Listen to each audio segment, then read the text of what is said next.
अहिंसा की चर्चा चल रही है। वचन, व्यवहार और विचार, इन तीनों में अहिंसा का संबंध है।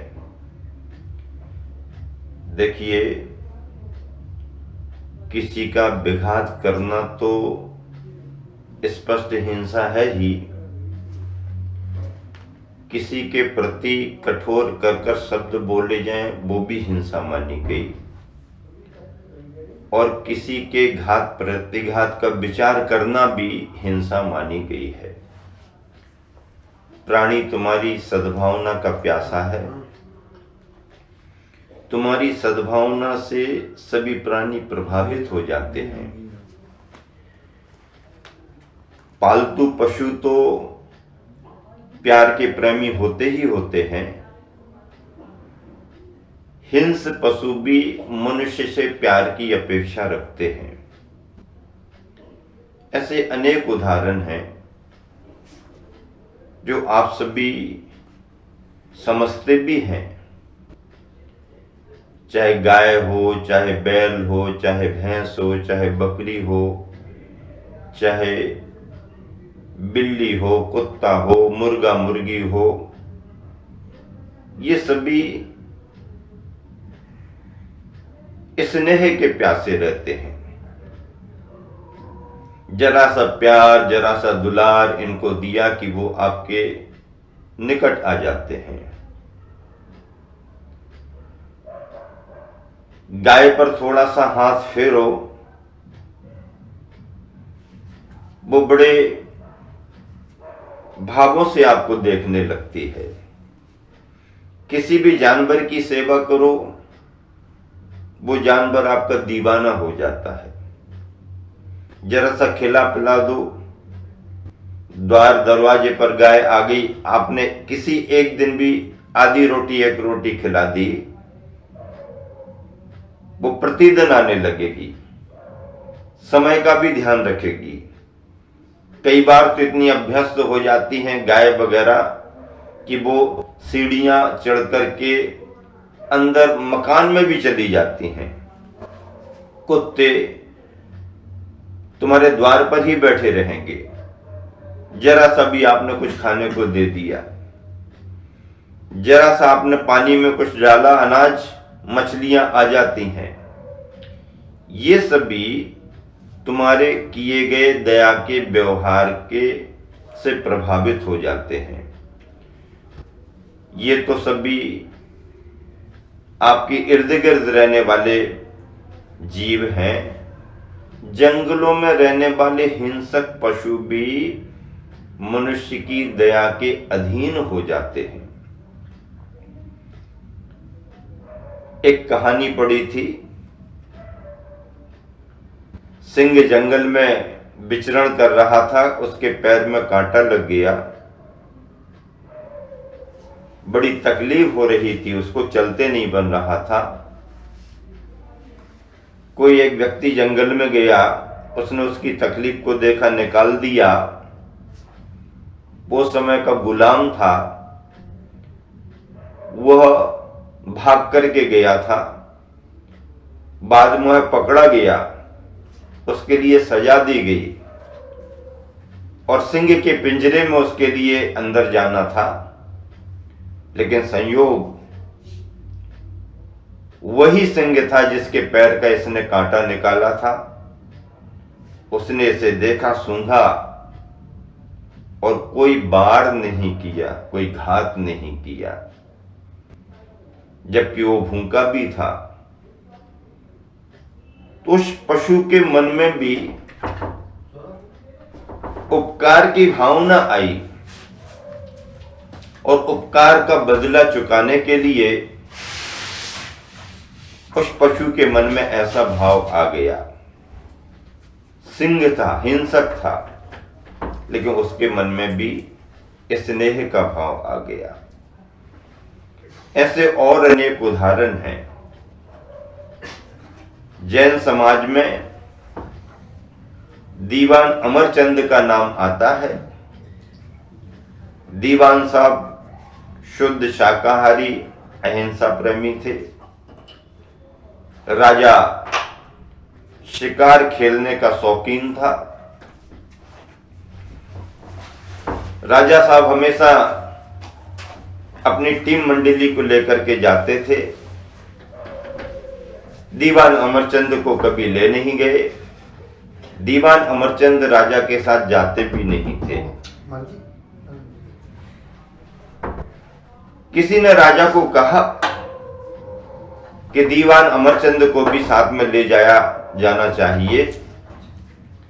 राजा ने संदेशा भिजवाया। दीवान अमरचंद की मजबूरी रही।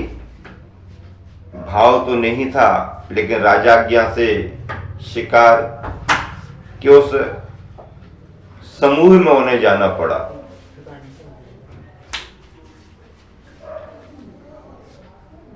जंगल में हिरणों का झुंड दिखा।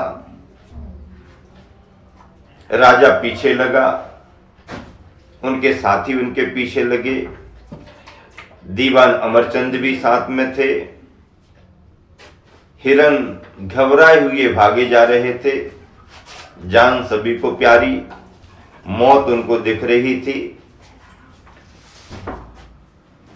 इतने में जब राजा थकने लगा और लगा कि ये हिरन रुकने वाले नहीं हैं, तेजी से भाग रहे हैं, राजा निराश सा होने लगा। तब दीवान अमरचंद ने कहा, हे मृगो, रुक जाओ, तुम भाग करके भी कहां जाओगे? जब तुम्हारा रक्षक ही भक्षक बन रहा है तो तुम किसकी शरण में जाओगे? रुक जाओ, सभी रुक जाओ। दीवान अमरचंद की आवाज सुनकर के सारे मृग रुक गए।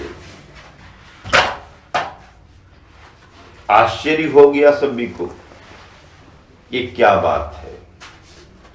हम सब इतना प्रयास कर रहे, घेर रहे, मृग भागे जा रहे, और दीवान अमरचंद ने आवाज दी, सारे मृग रुक गए। आखिर बात क्या है? उस समय कुछ बात नहीं हुई, सभी वापस आ गए। राजा को किसी ने कहा कि राजन, ये तो एक तरह से तुम्हारा अपमान हो गया।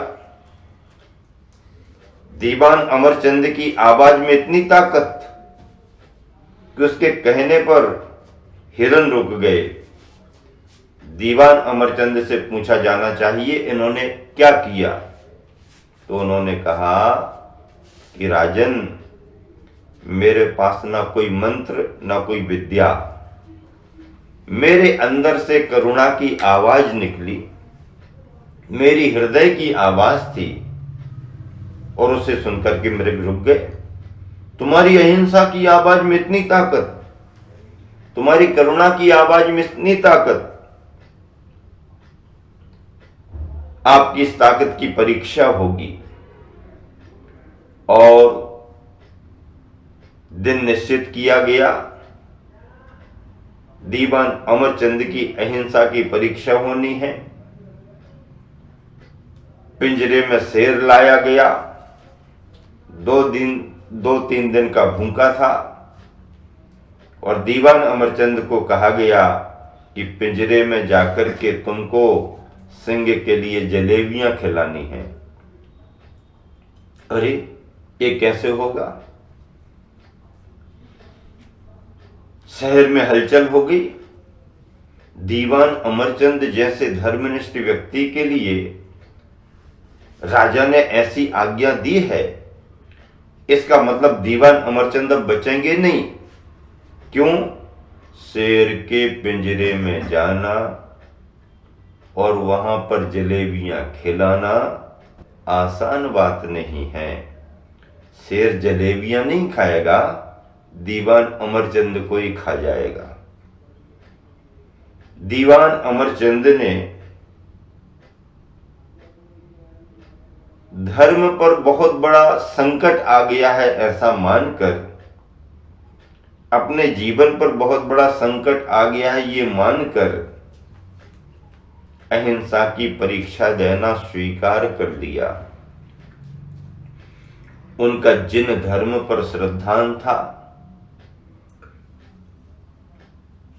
जिन मत पर श्रद्धान रखते हुए उन्होंने ये तय किया, अब मेरे भाग्य में जो होगा वही होगा, राजाज्ञा का उल्लंघन किया नहीं जा सकता।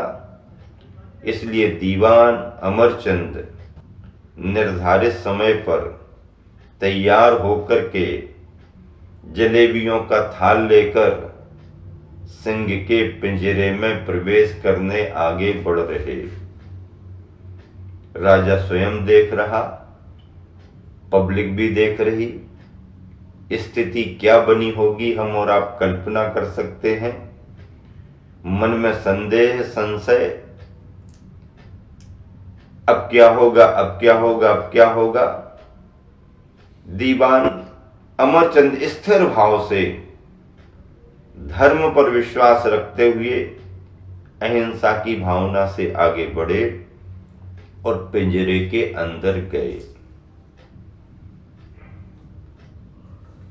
पिंजरे के अंदर प्रवेश करने के पहले से ही उन्होंने बहुत मधुर संबोधन दिया। हे वनराज, हे मृगराज, आप भूखे हैं और आपकी भूख मिटाने के लिए मैं मधुर मधुर जलेबियां लेकर के आया हूं। आप मेरे इस भोजन को स्वीकार करें। मुझे विश्वास है आप मेरी भावनाओं को समझ रहे होंगे, मेरी मजबूरी को भी समझ रहे होंगे।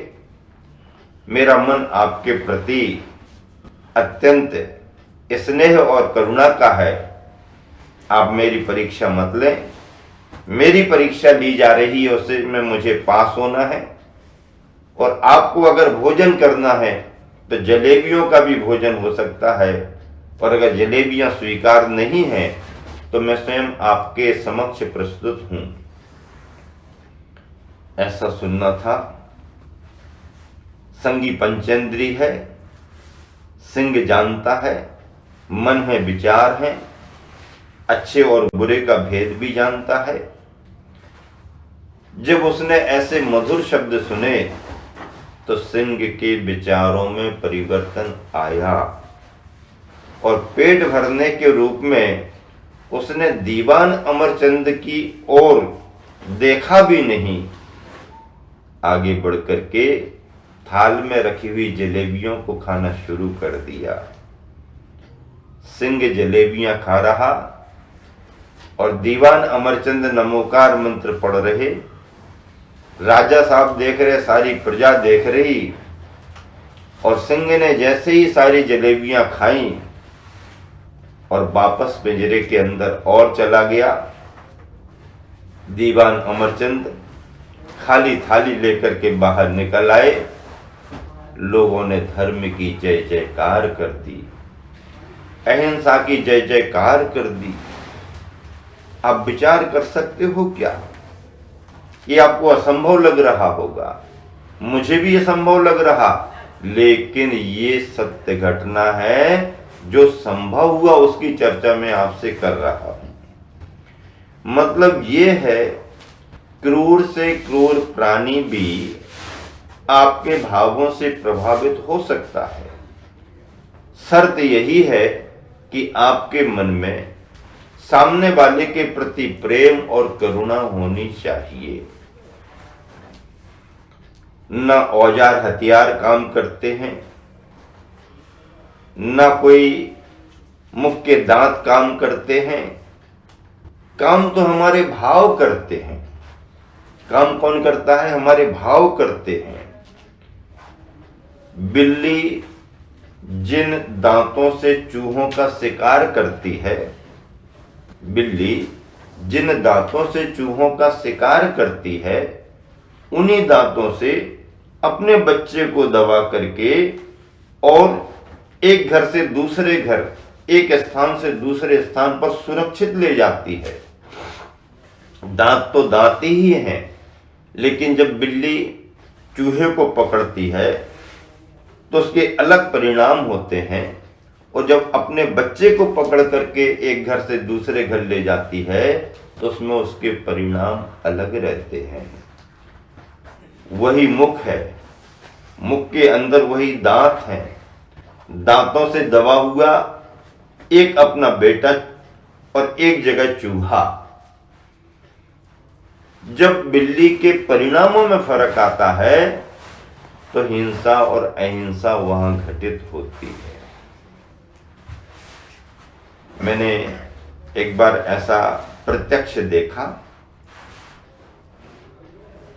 सामयिक में बैठा था, भोपाल शहर की बात, मध्य प्रदेश की, चौक मंदिर की धर्मशाला में सामयिक कर रहा था।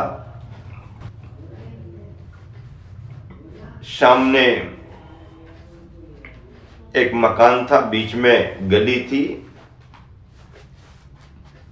उस मकान से कोई बिल्ली अपने बच्चे को मुंह में दबा करके सुरक्षित स्थान पर ले जा रही थी। उसने छलांग लगाई, इस तरफ आई। कक्ष में कोई है उसको अंदाज नहीं था, अंदर आई। मेरी नजर गई, अरे बिल्ली, मुंह में बिल्ली का बच्चा लटक रहा। क्या हो गया, कैसे हो गया? पर बच्चा सुरक्षित। बिल्ली पलटी, दूसरी तरफ चली गई। मेरा ख्याल गया कि बिल्ली अपने बच्चे को पकड़ करके सुरक्षित स्थान पर ले जा रही है। बच्चे को कोई तकलीफ नहीं, वही उसकी सुरक्षा का साधन था, पकड़ करके ले जाना। लेकिन कई बार देखते हैं बिल्ली बड़े सधे हुए तरीके से चूहों को पकड़ लेती है और चूहा कितना भी प्रयास करे वो बिल्ली का शिकार हो जाता है। बिल्ली बिल्ली ही है। अगर उसका बेटा है तो बिल्ली के भाव अलग, और अगर चूहा है तो बिल्ली के भाव अलग।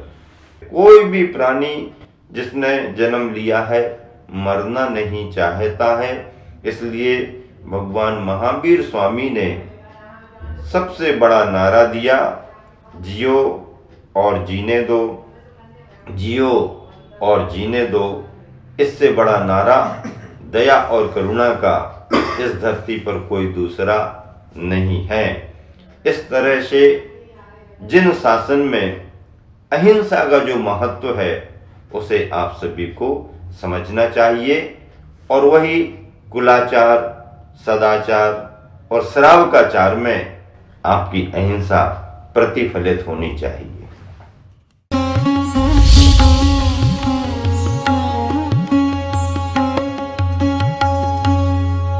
जिनकी आभा